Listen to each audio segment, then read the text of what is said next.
Virtual Radio Week. Total remote. Et on va dire bonjour à Yves. Hop, voilà. Bonjour Yves. Alors Yves, on est tous, confinés, je pense que toi aussi. Alors en tant qu'ancien homme de radio, Yves nous a oui, non, Non, c'est Yves bon, est toujours là. Yves est toujours là. En tant qu'ancien homme de radio et maintenant, homme de télévision, comment est-ce que tu vis ce confinement? Bah, écoutez, là, pour, être avec vous ce matin, je suis encore chez moi, mais tous les jours, je me rends à TV5 Monde parce que, 12 chaînes de télévision, on peut faire un certain nombre de choses en télétravail et à distance, mais pas tout. Donc je suis, voilà, dès qu'on a terminé, je pars à TV5 m'occuper de toutes mes ouailles, réparties partout sur la planète. Alors, effectivement, on parle beaucoup de radio, c'est la Virtual Radio Week, mais c'est intéressant, d'avoir ce regard des autres, médias et notamment la télévision. On rappelle que TV5 Monde, c'est une chaîne tout à fait singulière puisque, vous êtes, une chaîne, issue de l'amitié des pays francophones puisque au sein de votre capitale, vous avez évidemment le service public français, mais également, la Belgique, le Canada, la Suisse, hein, vous m'arrêtez si j'en oublie et si je me trompe. Donc vous avez, ce regard extrêmement intéressant. Comment fonctionne TV5 Monde pendant cette, période, un peu particulière? Puisque, vous avez, ce handicap d'être, petit, mais en même temps d'être grand, parce que vous avez une diffusion internationale, mais en même temps, vous avez, le budget d'une chaîne plutôt, petite puisque vous reprenez surtout des programmes de vos partenaires, on va dire, hein. Ah bah, surtout en ce moment puisqu'on a, plus de difficultés à diffuser et à produire nos programmes propres. Donc aujourd'hui, on continue, hein, de diffuser dans 370 millions de foyers sur la planète pour à peu près 60 millions de téléspectateurs, mais on fait ça principalement en télétravail, hein, que ça soit la programmation ou la mise en onde des programmes. La diffusion continue de se faire sur site, hein. On est entre 15 et 20 personnes, hein, dans les locaux, contrairement à 400 habituellement. Et on continue de produire un journal de 12 minutes quotidienne qui est piloté par Françoise Joly avec un commando qui est sur place. Et puis tous nos correspondants partout sur la planète voilà, qui continuent de contribuer. Mais vous l'avez dit, principalement, nous diffusons, surtout en cette période, les programmes de France Télévisions, de Radio-Canada, de la RTS suisse, de la RTBF belge. Alors, j'imagine que vous avez adapté aussi vos programmes pour répondre, à cette spécificité de la crise actuelle, puisqu'elle touche la France, mais également, on l'imagine, peut-être de façon différente, les, pays qui, sont partenaires de TV5 Monde. Est-ce que vous avez adapté votre grille de programmes, notamment, on le voit, hein, en France, le service public qui, propose des programmes éducatifs. J'imagine que chez TV5 Monde, vous avez suivi le mouvement? Oui, bien sûr, on diffuse partout dans le monde, donc à la fois sur nos 12 chaînes linéaires, mais aussi sur tous nos supports numériques. Les programmes notamment qui sont proposés par France 2, la Maison Lumini, et actuellement sur France 4, tous les programmes Nation apprenante. Mais on ne se contente pas de ça, on diffuse aussi évidemment toutes les émissions spéciales de France Télévisions, mais aussi celles de nos partenaires belges, suisses et canadiens, consacrées à la crise de la Covid-19, parce que nos amis québécois nous rappellent qu'on doit dire la Covid et pas le Covid. Et puis, par ailleurs, on diffuse aussi les programmes spécifiques de nos partenaires, et y compris des programmes de gym, hein, pour se maintenir en forme pendant cette période. Et puis notre journal quotidien, hein, de 12 minutes, qui est diffusé à 18h, heure de Paris, fait tous les jours, pendant 12 minutes, le round-up de la situation de la pandémie partout sur la planète. Alors, on voit en France qu'effectivement, il y a un fort impact sur les médias, notamment avec, une audience qui a, explosé. Vous avez un regard sur les autres pays, le Canada, la Belgique et la Suisse. Comment, ces services publics-là, se sont adaptés? Est-ce qu'ils ont augmenté leur programmation? Est-ce qu'ils ont bouleversé, également leur programme comme on le voit en France? Ou, est-ce qu'ils vivent les choses de façon, différente? Bah, alors chacun, à sa façon, mais grosso modo, les problématiques, sont les mêmes. C'est-à-dire que, nulle part, on ne peut continuer à, produire un certain nombre des programmes qui existaient, notamment la fiction, hein. Donc oui, tout le monde est obligé de s'adapter un peu à la manière dont le fait, actuellement, France Télévisions, donc avec beaucoup de rediffusions de cinéma, par exemple, d'un côté et puis, alors les séries, si on a pris suffisamment d'avance, eh bien on continue à les diffuser. C'est le cas, notamment du Canada, hein, qui a une très, très, très grosse, production de séries de fiction. Mais d'autres, bah, comme, France Télévisions, bah, ont dû interrompre Un si grand soleil parce que simplement les tournages, heu sont interrompus. Donc tout le monde doit s'adapter et puis surtout créer des émissions de proximité, comme le fait France Télévisions, comme le fait aussi très bien, la RTBF avec un programme qui s'appelle Avec vous, chez vous, ou la Suisse qui, avec humour, produit une émission quotidienne qui s'appelle Antivirus. On voit que le marché publicitaire est extrêmement, atteint. Vous diffusez un peu de publicité. Est-ce que c'est quelque chose qui va avoir un impact important sur, bah, vos ressources, même si en grande partie vous êtes financé par les services publics de chaque pays? C'est vrai, mais on a malgré tout un peu plus de 10 d'autofinancement, hein, qui vient, d'une part des revenus de distribution dans tous les marchés où, la chaîne TV5 Monde est payante, hein. C'est le cas sur tout le continent américain, tout le continent asiatique et une partie de l'Europe. Donc nos distributeurs nous demandent un moratoire de 3 mois sur le paiement de ces, revenus et d'autre part, évidemment, comme tout le monde et surtout, en Europe et en France, on voit une chute importante des revenus publicitaires. Pour l'instant, en Afrique, ils se maintiennent parce que l'Afrique est fort heureusement pour eux, beaucoup moins touchée par, la pandémie pour l'instant que ne le sont, les pays de l'hémisphère nord. Alors il y a d'autres virus qui, menacent, notamment nos médias. On l'a vu, qu'il y avait une recrudescence des attaques. Je peux pas m'empêcher de vous poser la question, que TV5 Monde, il y a 5 ans, a été victime d'une cyberattaque très médiatisée. Évidemment, je pense qu'on vous en parle encore, beaucoup. D'ailleurs, il faut le dire, hein, que si les conditions de cette interview se font de cette façon-là, c'est pour des raisons de cybersécurité.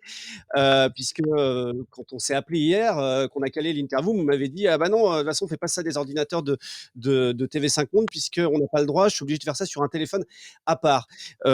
Est-ce que, chez TV5 Monde, on est devenu modèle en matière de cybersécurité? Est-ce que vous êtes devenu un cas d'école? Alors en cas d'école, oui, c'est sûr, hein, on a subi, la plus forte, cyberattaque, qu'un média a connue à ce jour. Heu, Ensuite, est-ce qu'on est, nous, parfaits? On devrait l'être, hein, j'espère, qu'on l'est. En tous les cas, on y fait extrêmement attention et évidemment, la période est extrêmement, propice aux hackers et aux cyberattaques puisque, tout le monde, utilise des, voilà, des supports comme Zoom, et cetera, qui ne sont absolument pas, sécurisés et c'est la raison pour laquelle je vous embête encore, ce matin-là, en vous demandant de travailler depuis un téléphone qui n'est connecté évidemment à, aucun, système de TV5 Monde. Alors nous, on n'utilise pas Zoom, on utilise, Switcher, Studio. Hem, comment, concrètement, vous fonctionnez, en matière de cybersécurité? Est-ce que vous êtes mieux-disants que les autres? Alors c'est le cas puisqu'effectivement, sur l'ensemble des interviews qu'on a calées, pendant cette Virtual Radio Week, vous êtes ceux qui ont été le plus drastiques, effectivement, qui prennent le plus de précautions. Mais, ça veut dire quoi au quotidien pour les personnels de TV5 Monde? Alors ça veut dire notamment que pour, recharger votre téléphone, par exemple, il faut le faire sur le secteur et jamais sur, un ordinateur, vous voyez, par exemple. Mais, ça veut dire que chaque fois que nous sommes à l'extérieur des locaux, que ça soit à l'autre bout du monde ou simplement, dans Paris, on doit redemander un code, pour pouvoir avoir accès, à nos mails, par exemple et un code différent, à chaque fois. Donc c'est extrêmement et quand on revient de voilà, quand on revient de l'étranger, de mission, par exemple, on doit à chaque fois faire passer ou nos clés USB ou, nos reportages, et cetera par des sas de décontamination. Donc c'est extrêmement contraignant. Mais, Il y a une mena c'est le prix de la survie pour nous. Voilà, puisque vous me disiez que vous pourriez pas supporter, la chaîne pourrait pas supporter une deuxième cyberattaque. Ça a été très difficile de se remettre de la première, à la fois, financièrement, hein, ça nous a coûté plus de 10 millions d'euros et ça nous en coûte, 3 millions supplémentaires, chaque année, depuis.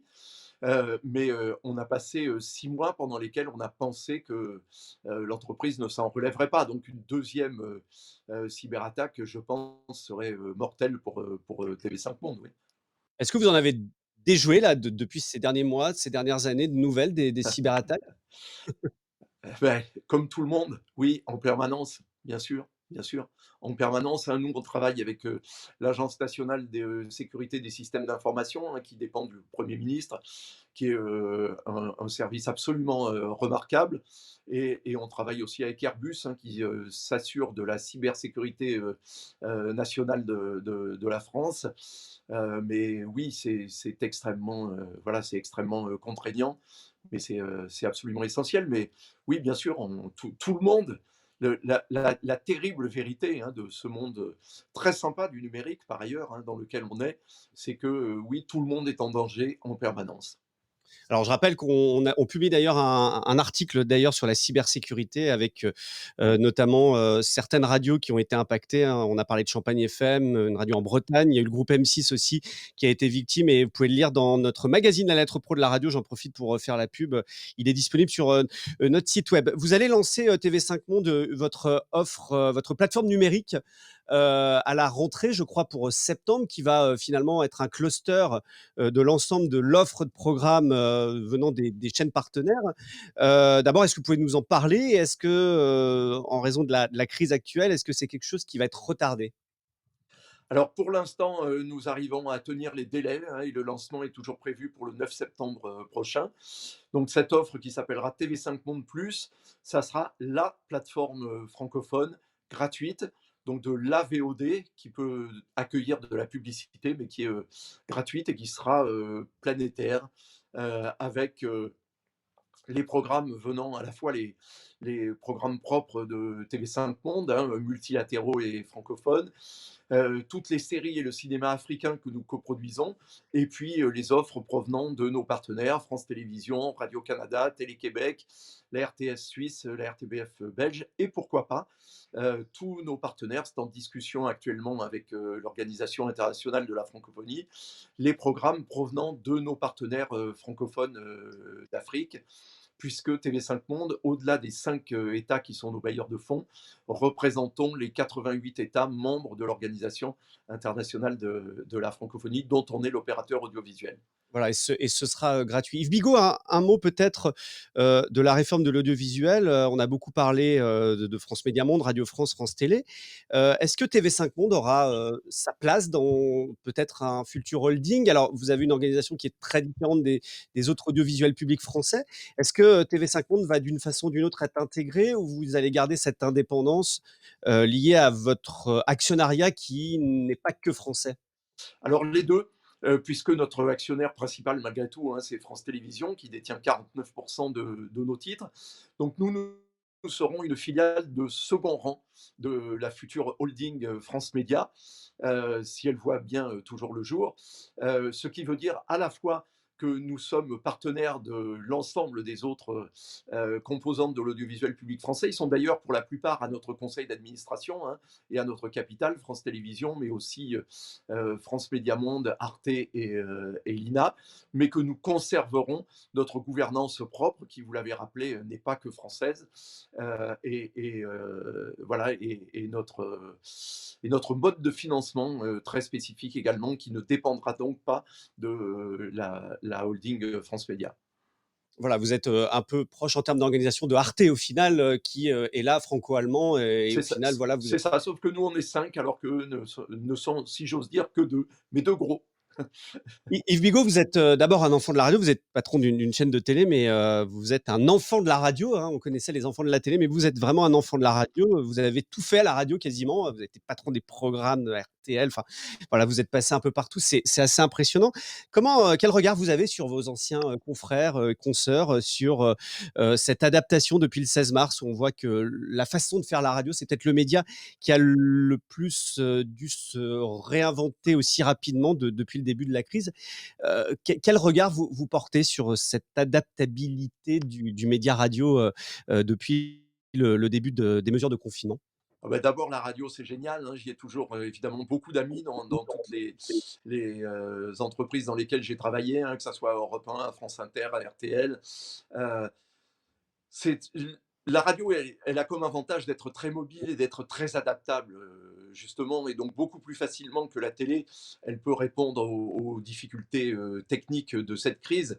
D'ailleurs, ben, encore hier soir, hein, j'étais, en contact avec donc, mon ami, mon frère, Georges Lang qui fait son émission donc, tous les nocturnes, depuis, chez lui au Luxembourg, à Mondorf-les-Bains, hein, depuis, voilà, depuis sa grande maison. Mais je dirais à la radio, on a l'habitude, hein, encore quand j'étais à RTL il y a quelques années, on avait l'habitude, que ça soit avec Philippe Bouvard, avec Julien Courbet, avec Laurent Gérard, bah, de faire de la radio comme ça à distance, puisque très souvent Philippe faisait son émission depuis chez lui à Cannes, ou Laurent ou Julien depuis très souvent leur chambre d'hôtel hein, quand ils étaient en tournée l'un et l'autre.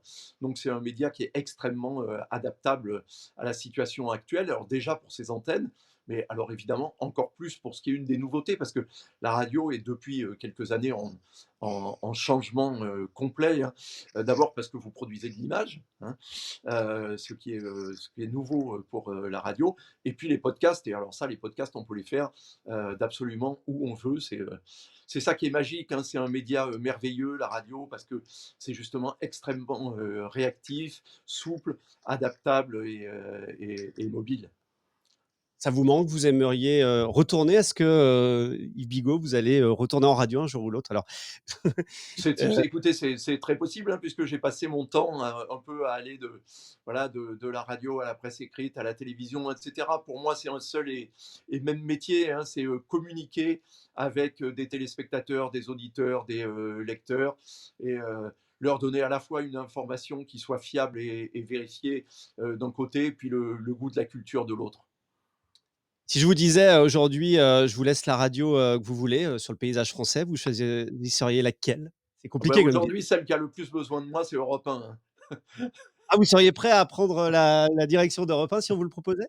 Ah ouais, il faudrait, un certain nombre de conditions parce que tous ceux qui m'ont précédé, ont mal fini et sans avoir eu le temps de faire leur boulot, donc quand même, il faudrait y mettre des conditions, hein. Je pense à Frédéric Schlesinger et à mon ami Laurent, Guimier, évidemment, mais c'est une radio merveilleuse, j'y ai passé 17 ans, et ça me fait extrêmement mal au cœur de voir, qu'elle aille aussi mal depuis un certain nombre d'années. Mais j'ai adoré RTL, j'ai adoré France Inter. Voilà, j'adore la radio, bien sûr. C'est juste un média génial. Heu, vous y croyez au rachat, des radios de Lagardère par Vivendi? Là, visiblement, c'est quelque chose qui est en train de peut-être de se percevoir.